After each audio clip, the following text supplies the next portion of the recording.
చారిత్రాత్మక పెద్ద మనుషుల ఒప్పందం ఏ సంవత్సరంలో కుదిరింది? Correct answer 1956.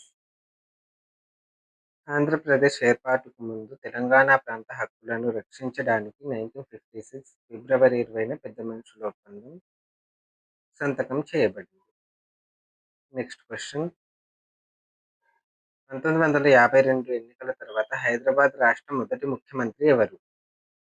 Correct answer Burgula Ramakrishna Rao. Next question. Telangana ప్రత్యేక రాష్ట్ర డిమాండ్ను పరిశీలించడానికి 2010లో కేంద్ర ప్రభుత్వం నియమించిన కమిటీ ఏది? Correct answer Srikrishna committee. Justice BN Srikrishna committee 2010లో నియమించారు. ఇది 6 ప్రత్యామ్నాయాలను సూచిస్తూ 2010 డిసెంబర్ 30న తన నివేదికను సమర్పించింది. Next question. తెలంగాణ ఉద్యమ సమయంలో హైదరాబాద్లో ప్రసిద్ధ మిలియన్ మార్చ్ ఏ తేదీన జరిగింది? కరెక్ట్ ఆన్సర్ 10 మార్చి 2011. Next question. తెలంగాణ తల్లి విగ్రహాన్ని ఎవరు రూపొందించారు? Correct answer B V R Chari. నిర్మల్కు చెందిన శిల్పి బైరోజు వెంకటరమణాచారి తెలంగాణ తల్లి ఐకానిక్ నమూనాను రూపొందించారు. Next question.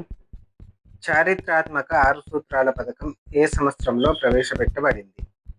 Correct answer 1973. Next question. Operation polo సైనిక కమాండర్ ఎవరు? Correct answer major general J N Chaudhuri. Next question.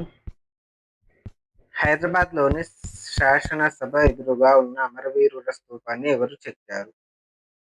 Correct answer Ikka Yadagirirao. Next question. Andhra Pradesh పునర్వ్యవస్థీకరణ చట్టం 2014 ప్రకారం హైదరాబాద్ గరిష్టంగా ఎన్ని సంవత్సరాల పాటు ఉమ్మడి రాజధానిగా కేటాయించబడింది? కరెక్ట్ ఆన్సర్ 10 సంవత్సరాలు. ఏపీ పునర్వ్యవస్థీకరణ చట్టంలోని సెక్షన్ 5 ప్రకారం హైదరాబాద్ 10 ఏళ్లకు మించకుండా తెలంగాణ, ఏపీలకు ఉమ్మడి రాజధానిగా ఉంటుంది. Next question. కొత్తగా ఏర్పడిన తెలంగాణ రాష్ట్రానికి మొదటి గవర్నర్ ఎవరు? Correct answer ESL Narasimhan.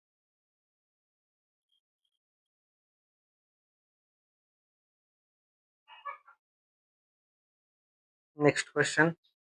Kakatiya వంశ స్థాపకుడు ఎవరు? కరెక్ట్ ఆన్సర్ మొదటి బేతరాజు. Next question. ప్రసిద్ధ ప్రాకృత గ్రంథం గాథా సప్తశతి ఏ శాతవాహన రాజు రచించాడు?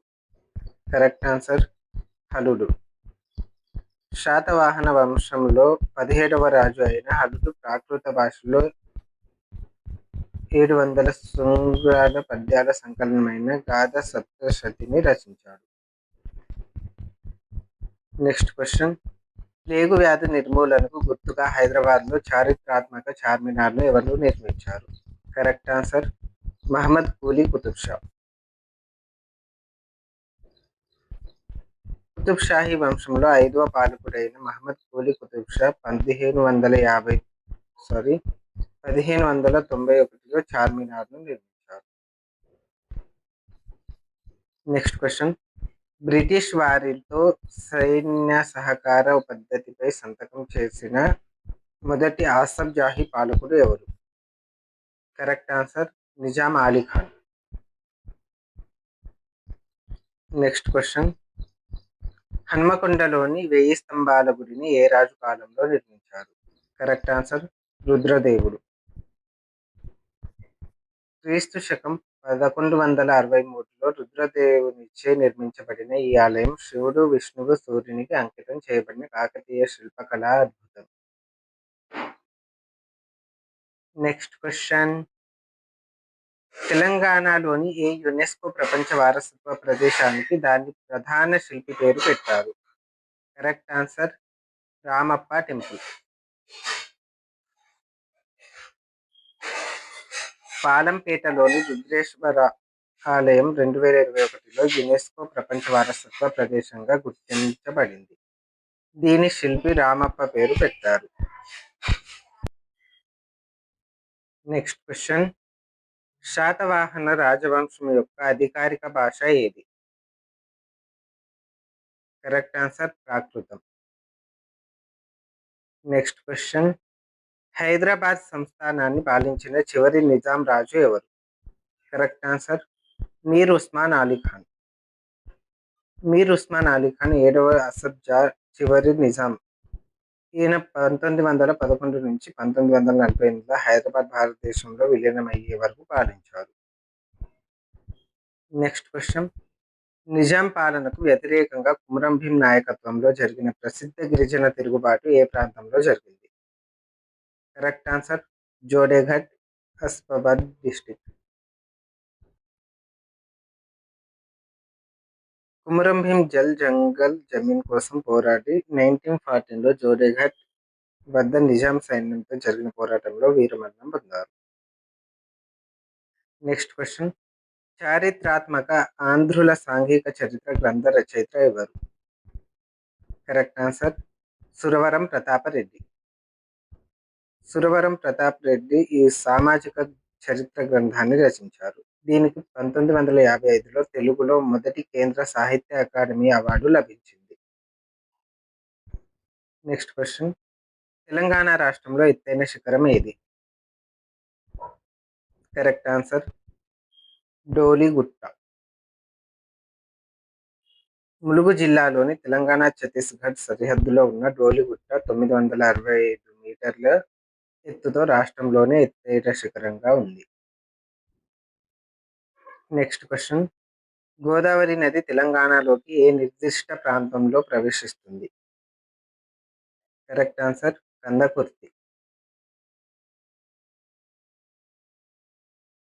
గోదావరి నది నిజామాబాద్ జిల్లాలోని కందకుర్తి వద్ద తెలంగాణలోకి ప్రవేశిస్తుంది. ఇక్కడ ఒక ప్రసిద్ధ త్రివేణి సంగమం ఉంది.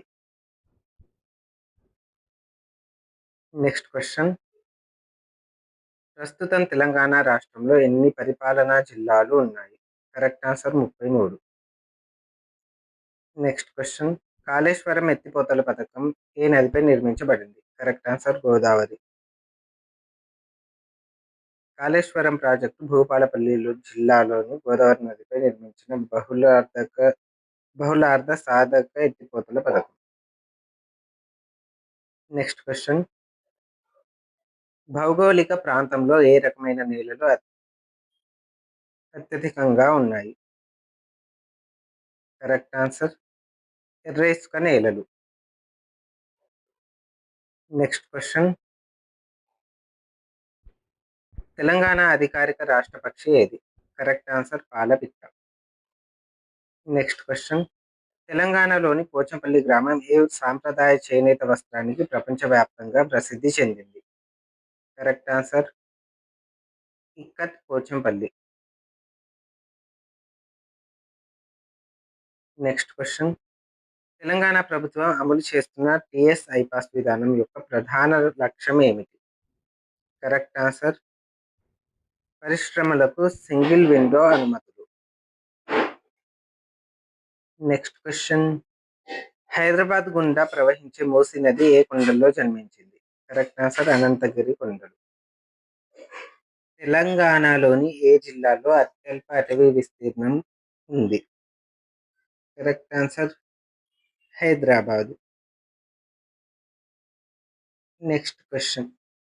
కొత్త రాష్ట్రాలను ఏర్పాటు చేయడానికి లేదా సరిహద్దులను మార్చడానికి పార్లమెంటుకు అధికారం ఇచ్చే భారత రాజ్యాంగ నిబంధన ఏది? Correct answer article 3. Next question. భారత రాజ్యాంగ ప్రధాన శిల్పి అని ఎవరిని పిలుస్తారు? Correct answer doctor B R Ambedkar. Next question. 1949లో ఆమోదించబడిన భారత రాజ్యాంగంలో మూలతః ఎన్ని షెడ్యూల్లు ఉన్నాయి? Correct answer 8.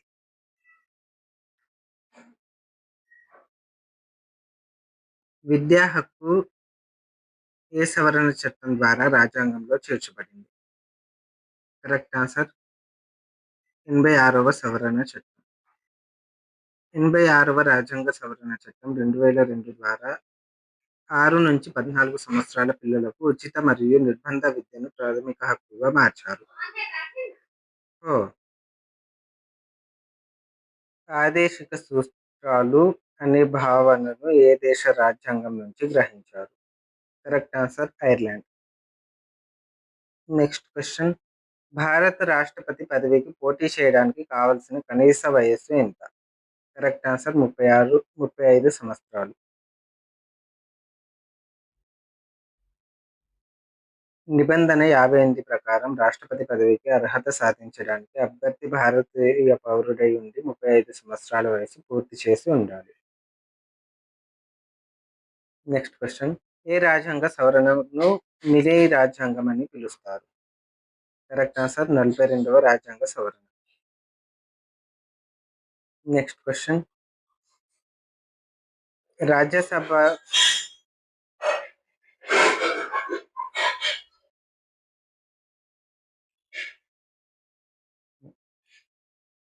Next question. Who acts as the ex officio chairman of Rajya Sabha? Correct answer vice president. నిబంధన 64 ప్రకారం భారత ఉపరాష్ట్రపతి రాజ్యసభకు ఎక్స్ అఫీషియో చైర్మన్గా వ్యవహరిస్తారు. Next question. కేంద్ర రాష్ట్ర సంబంధాలను పరిశీలించడానికి 1983లో నియమించబడిన కమిషన్ ఏది? Correct answer Sarkaria commission. కేంద్రం మరియు రాష్ట్రాల మధ్య సంబంధాలను సంరక్షించడానికి 1983లో జస్టిస్ ఆర్ఎస్ సర్కారియా నేతృత్వంలో సర్కారియా కమిషన్ ఏర్పాటైంది. Next question. పార్టీ ఫిరాయింపుల నిరోధక నిబంధనలకు సంబంధించిన రాజ్యాంగ షెడ్యూల్ ఏది? కరెక్ట్ ఆన్సర్ 10వ షెడ్యూల్. Next question. ఓడరేవు కలిగిన ఏకైక హరప్పా నగరం ఏది? Correct answer Lothal. గుజరాత్లోని లోథల్ సింధు లోయ నాగరికత యొక్క ముఖ్యమైన వాణిజ్య ఓడరేవు నగరం. ఇక్కడ భారీ కృత్రిమ ఇటుక ఓడరేవు కనుగొనబడింది. Next question.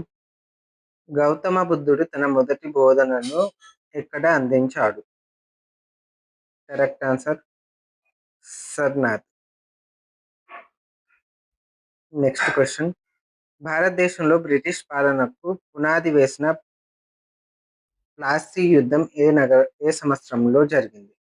Correct answer 1757.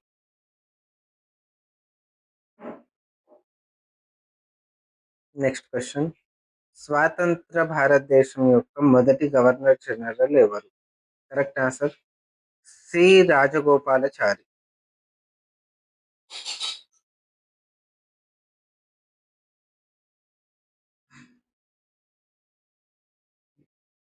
స్వాతంత్ర భారతదేశం యొక్క మొదటి గవర్నర్ జనరల్ ఎవరు? Correct answer Lord mount baton.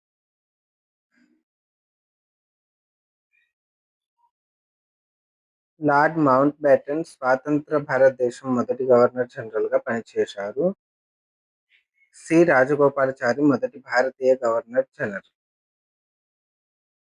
Next question. స్వరాజ్యం నా జన్మ హక్కు, దాన్ని నేను సాధించి తీరుతాను అనే ప్రసిద్ధ నినాదాన్ని ఎవరు ఇచ్చారు? Correct answer Bala Gangadhar Tilak. అతివాద నాయకుడైన బాల గంగాధర్ తిలక్ బ్రిటిష్ సామ్రాజ్యవాదానికి వ్యతిరేకంగా ప్రజలను ఉత్తేజపరిచేందుకు ఈ నినాదాన్ని ఉపయోగించాడు. Next question. మహాత్మా గాంధీ ఏ సంవత్సరంలో సహాయ నిరాకరణ ఉద్యమాన్ని ప్రారంభించారు? Correct answer 1920. Next question. సామాజిక మత సంస్కరణలను ప్రోత్సహించడానికి 1828లో బ్రహ్మ సమాజాన్ని ఎవరు స్థాపించారు? Correct answer Rajaram Mohan Roy. Next question. శాశ్వత భూశిస్తు పద్ధతిని ప్రవేశపెట్టిన గవర్నర్ జనరల్ ఎవరు? Next correct answer lord Cornwallis. Next question. పూర్ణ స్వరాజ్యం ప్రకటించిన 1929 చారిత్రాత్మక లాహోర్ కాంగ్రెస్ సమావేశానికి అధ్యక్షుడు ఎవరు? Correct answer Jawahar Lal Nehru. Next question.